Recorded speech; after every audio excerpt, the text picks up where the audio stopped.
மூன்றாவது, அதாவது மதாஹிலுல் மஆசி, நாங்க எல்லா வகையிலும் பாவத்தை பிரித்து அறிந்து கொள்ளணும். அதான் இதோடைய நோக்கம். மதாஹிலுல் மஆசி என்று சொல்வார்கள். அப்படி என்றால் பாவங்கள் என்னென்ன வகையில் எமது உள்ளத்தை போய் அடைகின்றன. ஏன்னா உள்ளத்துல எழுந்தா தான் பாவம். அது உங்களுக்கு உள்ள அதுக்கு அதாவது இசைவடைந்துட்டாச்சா உடல் என்ன செய்யும், அதுக்கு இயங்கும். ஆனா உள்ளத்துக்கு சாதாரணமா போகலாது, உள்ளத்துக்குள் என்ன செய்யலாது, சாதாரணமாக போக முடியாது யாருக்கும். ஷைத்தான் இந்த உள்ளத்துக்கு போவதற்குள்ள வழிமுறைகளாக 6 விஷயங்களை வைத்திருக்கிறான் என்ற செய்தியை நாங்கள் பார்க்கிறோம். அதுக்கு எப்படி அறிஞர்களுடைய முஸ்தலகல நடைமுறையில் என்ன பேர் தெரியுமா? தகரா அப்படின்னா என்னன்னா அதுதான் சைத்தானுடைய பிரதேசம். அந்த இடத்துல தான் போவான். 6 விஷயம் அதை தொகுத்து சொல்கிறார்கள். எப்படி தெரியுமா? ஒன்று கண். கண்ணை பொறுத்த வரைக்கும் நம்ம அந்த பாவத்தை யோசிங்க. இப்ப அதாவது தொலைக்காட்சி யோசிக்கிறோம், சினிமாவை யோசிக்கிறோம், கெட்ட காட்சிகளை யோசிக்கிறோம், இது ஒரு பகுதி. அப்படி அல்லாம கண் என்ற இடத்திலிருந்து யோசிச்சு பாருங்க. இதை எப்படியெல்லாம் நம்ம பாதுகாக்கணும் என்கின்ற இடத்திலிருந்து நீங்க யோசிச்சு பார்த்தீங்கன்னு சொன்னால் பலவிதமான சிந்தனை நம்மளுக்கு தோன்றும். முதலாவது கண். இந்த கண்ணுக்கு நீங்க எதை எலவு பண்றீங்களோ அதான் உள்ளத்துக்கு போய் என்ன செய்யும், சேரும். முதலாவது சம். இரண்டாவது காது. இந்த காதுல நீங்க அதாவது பாவத்தில் ஈடுபடுவதற்கெல்லாம் முன்னால அல்லது பாவத்திற்குள்ள நீங்க இறங்குவதற்கு முன்னால கேட்கறதுக்கு அனுமதி கொடுத்தா தான் என்ன செய்யும், நீங்க கல்புக்குரிய வழி என்ன செய்றீங்க, திறக்கிறீங்க. இரண்டாவது. மூன்றாவது லிசான், என்ன, நாக்கு. நீங்க பேசுவதற்குரிய சந்தர்ப்பத்தையும் வழியையும் அதுக்கு கொடுத்தால்தான் சைத்தானுக்குரிய ஆட்சி அங்க உண்டாகும். கொடுக்காத வரைக்கும் பலம் உங்களிடத்துல தான். மூன்றாவது. நான்காவது வாய். 4 மட்டுமல்ல, நான்காவது வாய். இதுக்கும் நீங்க அந்த சந்தர்ப்பத்தை கொடுத்தா தான் என்ன செய்யும், அது வரும். அதுக்கு பின்னால்தான் பாவம் என்ன செய்யும், உள்ள நுழையும். கை. அன்புள்ள சகோதரர்களே, முதல் படி உங்களோட கரத்துல இருக்குது, உங்களோட கண்ட்ரோல்ல இருக்குது. அதுக்கு நீங்க அனுமதி கொடுத்துட்டீங்கன்னா சைத்தானுக்கு அதிகாரம் என்ன செஞ்சிடும், போய்விடும். அன்புள்ள சகோதரர்களே, 6வது கால். அல்லாஹு தஆலா இதை பல வசனங்களிலே என்ன செய்கிறான், பேசுகிறான். நான் இதை சுருக்கமாக எடுத்து சொல்லி இருக்கிறேன். 6 விஷயங்கள். இந்த 6ஐ அன்புள்ள சகோதரர்களே இமாம் இப்னுல் கய்யிம் அல் ஜௌஸிய்யா ரஹிமஹுல்லாஹ் அவர்கள் ஒரு அழகான ஒரு வார்த்தையில என்ன செய்கிறார்கள், சொல்லி காட்டுகிறார்கள். எப்படி தெரியுமா? ஃபராபிது அலா ஹாதிஹி ஸுகூரி குல்லல் முராபத். இந்த பாதுகாப்பற்ற இந்த பிரதேசங்களில் நீங்க என்ன செய்யுங்கன்னா முழு போராட்டத்தை நடத்துங்க. பாவம் என்ற பகுதி என்னென்ன பாவம் என்றதை விட்டுட்டு போராட்டம் என்ன செய்ய, இந்த பகுதியில நடத்துங்க. ஷைத்தானோடு இந்த பகுதிகளில் மிகப்பெரிய ஒரு யுத்தத்தை என்ன செய்யுங்க, நீங்கள் செய்யுங்கள். فَمَتَى دَخَلْتُمْ مِنْهَا إِلَى الْقَلْبِ فَهُوَ قَتِيلٌ أَسِيرٌ أَوْ جَرِيحٌ مُثْخَنٌ بِالْجِرَاحَاتِ. எப்படி யாராவது இதுல ஒரு பகுதியை திறந்து விட்டுட்டாருண்டா அவர் கொல்லப்பட்டு விட்டார், கைதியாகி விட்டார், இரத்தத்தில் தோய்ந்து விட்டார் என்பது அர்த்தம். ஏதாவது ஒரு பகுதியை சைத்தானுக்குரிய வழியை கொடுத்துட்டீங்கன்னு வைங்களேன், அவர் இதுல மூழ்கிட்டாரு, அழிந்து விட்டார் என்பது அர்த்தம் என்று சொல்லி என்ன இமாம் இப்னுல் கய்யிம் அல் ஜௌஸிய்யா ரஹ்மத்துல்லாஹி அவர்கள் அழகான ஒரு வார்த்தை சொல்கிறார்கள். அன்புள்ள சகோதரர்களே, நினைத்து பாருங்கள். நம்மளால பார்க்காமல் இருப்பது இலகு, பார்க்காமல் இருப்பது இருக்க இலகு, கேட்காமல் இருப்பது இலகு. இது எல்லாவற்றை விட எது மிக இலகு தெரியுமா? சிந்திக்காமல் இருப்பது. சிந்திக்காமல் இருப்பது இருக்கிறதே, இது மிகப்பெரிய இலகுவான ஒரு அம்சம், ஒரு விஷயம் இருக்கிறது. நீங்கள் எந்த பாவம் என்கின்ற ஒரு பகுதியை நீங்கள் எடுத்துக்கொண்டாலும் அல்லாஹ் ரப்பல் ஆலமீன் அதை குர்ஆன் அழகாக சொல்லி காட்டுகிறான். அந்த வசனத்தை நான் சொல்றேன். எந்த விஷயத்தை எடுத்துக்கொண்டாலும் சரி, எல்லா பாவங்களுக்குரிய அம்சமும் உங்களோட சிந்தனையில தான் என்ன செய்யுது, தங்கி இருக்கு. நான் இன்று முதல் சினிமா பார்க்க மாட்டேன் ஒருவர் முடிவெடுக்கிறார், அல்லது இன்று முதல் வட்டிக்கு போக மாட்டேன் ஒருவர் முடிவெடுக்கிறார், அல்லது நான் இன்று முதல் எனது தவறான பார்வைகள் பார்க்க மாட்டேன், அல்லது இன்று முதல் திருட மாட்டேன், இன்று முதல் நான் இந்த சிகரெட் பக்கம் போக மாட்டேன், இன்று முதல் சாராய குடிக்க மாட்டேன், இன்று முதல் நான் தொழுகையை விட மாட்டேன் சொல்லிட்டாரா? இவருக்கு ஏன் இதில் தொடர்ந்து கடைபிடிக்க முடியாம போகுது தெரியுமா? தனியாயிட்டாருந்தா சைத்தான் முதல்ல வருவான். சைத்தானுக்கு இப்ப நீங்க இந்த முடிவு எடுத்துட்டீங்கன்னு வைங்களே, கண்ட்ரோல் எல்லாம் போயிடும். நல்லா புரிஞ்சுக்கங்க, மிக முக்கியமான இடம் இது. நீங்க இந்த முடிவை எடுத்துட்டீங்கன்னா அப்புறம் சைத்தானுக்கு அதிகாரம் இல்லை. பமானி கானலி அலைக்கும் மின் சுல்தான், எனக்கு உங்கள் மீது எந்த விதமான அதிகாரம் என்ன செய்யல, எனக்கு இருக்கவில்லை. நான் உங்களை அழைச்சேன், நீங்க பதில் சொன்னீங்களே தவிர எனக்கு பெரிய அதிகாரம் என்ன செய்யவில்லை, இருக்கவில்லை அப்படின்னு யார் சொல்லுவான்? சைத்தான் சொல்லுவான். நீங்க முடிவெடுத்துட்டீங்கன்னா அவனுக்கு வர முடியாது. அதனால சைத்தான் முதல் வேலையை என்ன செய்வான் தெரியுமா? உங்களோட சிந்தனையை கொஞ்சம் துறக்க வைப்பான். அதை நினைச்சு பாரு. எதை? நேற்று போச்சே அந்த சினிமா, அதை நினைச்சு பாரு. நேற்று எடுத்தமே அந்த வட்டி தொகை, அதை நினைச்சு பாரு. நீங்க என்ன செய்வீங்கன்னா, நம்ம செய்யவா போறோம், போகவா போறோம், யோசிச்சு பார்ப்போம். நம்ம இவ்வளவு பாவம் எல்லாம் என்ன செஞ்சோம் யோசிச்சுங்கன்னு வைங்க. அதுதான் முதல் திறப்பு. நீங்க இடம் கொடுத்தீங்க, இது சிம்பிளா இது கொடுக்காம இருந்துடலாம். நீங்க கொடுக்காம வேற வேலையெல்லாம் பார்த்து கண்டீங்கன்னா நீங்க திசை திரும்பிடுவீங்க. நீங்க என்ன செஞ்சிருவீங்க? திசை திரும்பி விடுவீர்கள். ஆனா சைத்தான் வந்து என்ன செய்யறான்டா, முதலாவது சிம்பிள், நம்ம யோசிச்சு தானே பார்க்கிறோம், கற்பனை பண்ணி தானே பார்க்கிறோம், பாவத்துடைய அந்த வீரியத்தை தானே யோசிக்கிறோம் என்று ஒரு 10 பாவம் செஞ்சுக்கிறோம், 1 2 3 4 10 பாவம் செஞ்சு இப்படி யோசிங்களா, அந்த இடத்துல சைத்தான் என்ன செய்வான், தனது வேலையை ஆரம்பிப்பான். அதை அல்லாஹ் தஆலா குர்ஆனிலே சொல்லி காட்டுகிறான். சூரா அஅராஃப் 200 தொடக்கம் 202வது வசனம் வரைக்கும். வ இம்மா யன்ஸகன்னக மினஷ் ஷைத்தானி நஸ்குன். சுப்ஹானல்லாஹ். சைத்தானிடமிருந்து உங்களுக்கு ஒரு நஸ்க் ஏற்பட்டால், நஸ்க்ன்ற இதுதான் சிந்தனையில ஒரு குத்துதல், ஒரு தோற்றம், ஒரு சிந்தனை பாங்கு, ஒரு மன ஊசலாட்டம், வஸ்வாஸ் ஒன்று ஏற்பட்டு விட்டால் ஃபஸ்தஇஸ் பில்லாஹி, அல்லாஹ்வை கொண்டு என்ன செய்யுங்கள், நீங்கள் பாதுகாவல் தேடுங்கள். இன்னஹு சமீஉன் அலீம், அவன் கேட்டுக் கொண்டிருப்பவன், அவன் அறிந்தவனாக இருக்கிறான். உடனே நீங்க என்ன செஞ்சிடணும், பாதுகாவல் தேடு. உடனே நீங்க அந்த சிந்தனை வந்து சிந்திக்கவே போக கூடாது.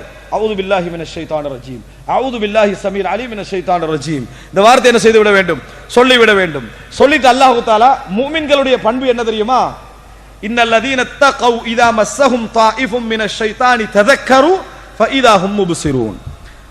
ஈமான் கொண்டவர்கள், இறையச்சம் உள்ளவர்கள் எப்படி இருப்பார்கள் தெரியுமா, ஷைத்தான்கள்ல ஒரு கூட்டம் வந்து, அதாவது எப்படின்னா தொட்டு விட்டால், தீண்டி விட்டால், அப்படின்னா என்ன, கொஞ்சம் ஆரம்பிச்சுட்டாங்கன்னு வைங்க, ததக்கரு, இது எங்க போகும் என்கின்ற சிந்தனை அவங்களுக்கு வந்துடும். உடனே படிப்பினை பெறுவாங்க, பார்வை உடையவர்களாக மாறிவிடுவார்கள். அப்படின்னா என்ன, கொஞ்சம் விட்டானா குருடராகிடுவான். அந்த சிந்தனை வந்த உடனேயே நம்ம சிந்திக்கவே கூடாது. அந்த பகுதியை ஃபர்ஸ்ட் அங்கே எடுத்துடணும். அப்படி இருந்தால் சைத்தானுக்கு உங்கள் மீது என்னது, எந்த வகையில அதிகாரம் என்ன செய்யாது, வராது. அதனாலதான் எங்களுக்கு மிகப்பெரிய சூறாவாக, மிக அர்த்தமுள்ள ஒரு சூறாவாக தரப்பட்ட சூறா தான் அல்லது யுவஸ்விசு ஃபீ சுதூரின் நாஸ். ஏன் அந்த சூறா எங்களுக்கு தரப்படுது, அங்கதான் அவனுடைய விஷயத்துமே ஆரம்பிக்குது. அவனுடைய சிந்தனை போக்கி அங்கதான் என்ன செய்கிறது, ஆரம்பிக்கிறது. யுவஸ்விஸ், சிந்தனையில் என்ன செய்யறது, முதல்ல ஒரு சிந்தனை போடுறது, நம்ம அதுல இருந்து கொஞ்சம் டெவலப் ஆகி போவோம், அப்புறம் செயலுக்கு இறங்குவோம். செயலுக்கு வராமல் இருப்பதற்கு என்ன காரணம், வஸ்வாஸ்.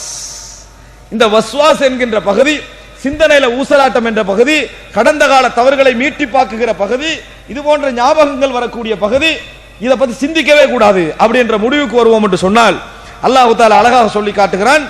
எப்படி என்று சொன்னால், இதுல நம்ம வந்து தப்பிட்டோம் என்றால் பார்வையுடையவர்களாக மாறி விடுவோம். ஆனால் அப்படி இல்லை என்றால் வ இஹ்வானுஹும் யமுதுனஹும் ஃபில் கய்யி ஸும்ம லா யுக்ஸிரூன்.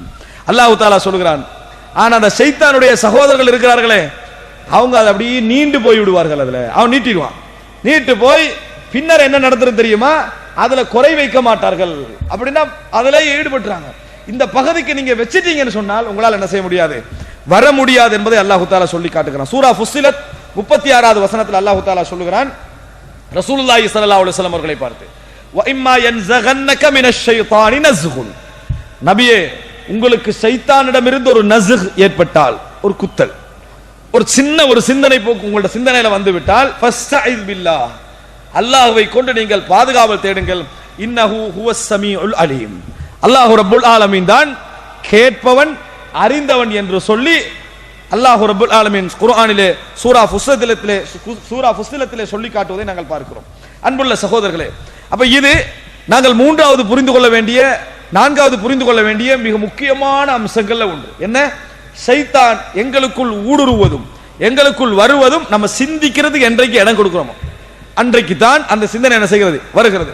சும்மா சர்வ சாதாரணமான பிராக்டிகலாக சில உதாரணங்களை சொல்லுகிறேன். இந்த நசுகால தான் வருது என்பது, ஒரு மனிதன் எல்லா வகையிலும் சாராயத்தை விடணும், சிகரெட்டை விடணும், அதை விடணும், இதை விடணும் ஒதுங்கிடுறான். ஒதுங்கி நல்ல மக்களோட சேர்ந்து வாழ்ந்துடுறான். அவர்களோட போய் தொழுது அவர்களோட இருந்து வரான். எதுவுமே இல்லை. எப்படி அவனுக்கு ஆரம்பிக்கும் தெரியுமா, திடீர்னு போற வழியில நேத்து நண்பரா இருந்தானே ஒருத்தன், அவன் சந்திச்சிருவான்.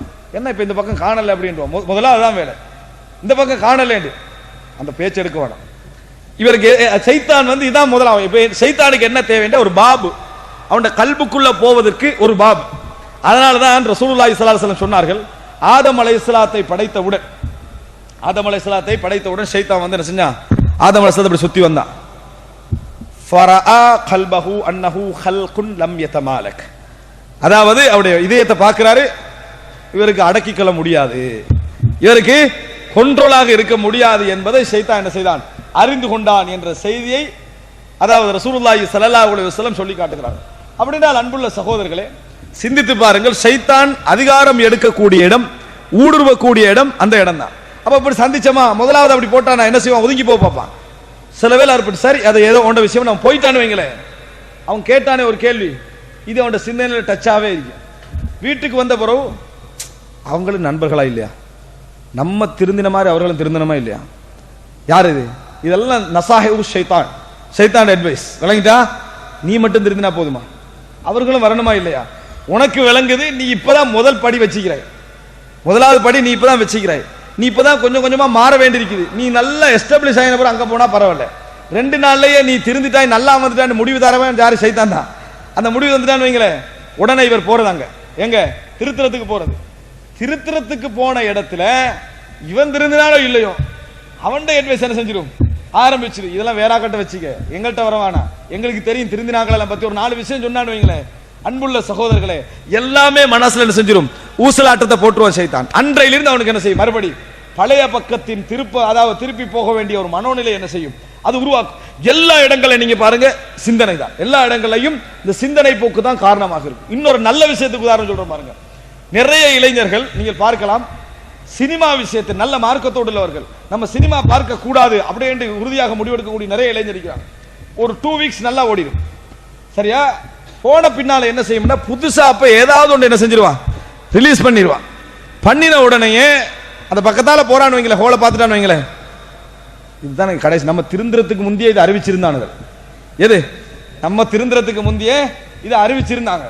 எனவே நம்ம இதை கடைசியா என்ன செஞ்சிருவோம், இதை நம்ம பார்த்துருவோம். இதுக்கு பிறகு இல்லை, லாஸ்ட், இது என்னது லாஸ்ட். இந்த சிந்தனை போடுறான் போகணும் என்று அவன் நினைக்கக்கூடிய ஒரு கட்டத்தில் இவன் யாரோட இந்த 2 கிழமையா நல்ல முறையில் பழகிட்டு இருக்கிறாங்களோ அவங்க அஸ்ஸலாமு அலைக்கும் அப்படின்னு சொன்னாங்க, இவன் மனசு எப்படி தெரியுமா, கட்டுமையாக வெறுக்கும். இந்த கட்டத்தில் இவன் வந்துட்டானே, ஏன் போக இயலாது, அவனை கூட்டிட்டு போக இயலாது. ஏன் அவன் சிந்தனைக்குள்ள நுழைகிற அளவுக்கு சைத்தானுக்கு இப்ப பலம் இல்லை, இப்ப பலம் இல்லை. அதனால கடுமையா வரணும். இல்ல நீங்க போங்க, நான் வரேன், இல்ல நீங்க வந்துருங்க. அவருக்கு விளங்கியிருந்தானே, கூட்டிட்டு போயிடுவாங்களா, மனசு எவ்வளவு என்ன செய்யும், பெரும் போராட்டத்தில் இருக்கும். ஆனால் அவனுடைய சிந்தனை பிறண்டுச்சு, பாத்தீங்களா எப்படி பிறண்டுது, எப்படி மாறிச்சு. இன்னொருவருடைய நல்ல சிந்தனை சேர்ந்த உடனேயே அவனால் அதை தவிர்க்க முடியாத ஒரு கட்டம் வந்தது. இதுக்கு முன்னால் அவனுக்கு முகத்துக்கு முன்னாலே போயிருப்பான், கெட்ட சூழ்நிலையில இருந்த நேரத்தில் இவனது முகத்துக்கு முன்னாலே அங்க போயிருப்பான். நல்ல சூழ்நிலைக்கு வந்துட்டு கால் வைக்க முடியாம போயிருந்த பார்க்கலாம். பெரும் போராட்டத்தோடு அவனோட என்ன செஞ்சிருவான், போயிருவான். எப்பொழுதும் இந்த மாதிரியான கெட்ட விஷயங்கள் நினைக்கிற நேரத்தில் இவன் இருக்க கூடாது என்று நினைப்பான். அப்படின்னா எது செல்வாக்கு செலுத்த அவனோட சிந்தனையில இவன் அந்த நல்ல மனிதர் என்ன செய்யறாரு, இப்ப செல்வாக்கு செலுத்துகிறார் என்பது அர்த்தம். ஆனால் இந்த தொடர்பை முறிச்சு பகைச்சிட்டான்னு வைங்களேன், அப்ப என்ன நடக்கும், அவனை கணக்கே எடுக்க மாட்டான். எனவே அன்புள்ள சகோதரர்களே, சிந்தனை செல்வாக்குத்தான் பாவத்துடைய அடிப்படையான மூலம், பாவத்துடைய அடிப்படையான மூலம். எந்த சிந்தனை நாம் உள்ளே விடுகிறோம், எந்த சிந்தனை நாம் ஆள செய்கிறோம் என்பதை பொறுத்துத்தான் நமது பாவங்களுடைய ஆளுகை சைத்தானுக்கு ஏற்படுகிறது என்பதை நாம் என்ன செய்ய வேண்டும், புரிந்து கொள்ள வேண்டும்.